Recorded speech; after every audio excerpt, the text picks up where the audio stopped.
제2의 라임 사태로 불렸죠. 대규모 환매 중단 사태로 막대한 투자자의 피해를 초래했던 옵티머스 사태. 핵심 관련자들에 대해서 구속영장이 청구됐습니다. 방준원 기자의 보도입니다. 안전한 공공기관 채권에 투자해 연 3% 정도 수익을 약속한다면서 기관과 개인 투자자들로부터 수천억 원을 끌어모은 옵티머스 자산운용펀드. 실제로는 대부업체와 부실기업으로 돈이 흘러들어갔습니다. 결국 지난달부터 1,000억 원이 넘는 투자금에 대해 환매가 중단됐고 만기를 앞둔 4,100억 원가량도 사실상 환매가 어렵게 됐습니다. 금융권에선 제2의 라임 사태라는 말이 나오고 있는 가운데 검찰도 강제 수사에 속도를 내고 있습니다.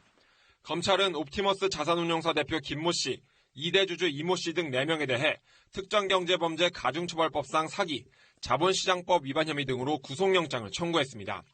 지난달 24일 옵티머스 사무실 등에 대해 압수수색을 한 지 10여일 만에 관계자 신병 확보에 나선 겁니다. 김 대표 등이 지난 3년 동안 공공기관 매출채권 투자로 안정적인 수익을 내준다면서 끌어모은 돈은 5,300억 원에 이릅니다. 하지만 검찰은 이들이 서류를 위조해 이 씨가 대표로 있는 대부업체 등 부실기업 여러 곳에 투자하는 방식으로 돈을 빼돌린 것으로 보고 있습니다. 검찰은 김 대표 등의 신병을 확보한 뒤 펀드 자금의 구체적 흐름을 캐낼 것으로 보입니다. 김 씨 등에 대한 구속영장 심사는 내일 오전 서울중앙지법에서 열립니다. 한편 옵티머스 자산운용사를 설립한 이모 전 대표는 회사 돈 70억 원을 횡령한 혐의 등으로 조사를 받던 중 해외로 출국한 것으로 파악됐습니다.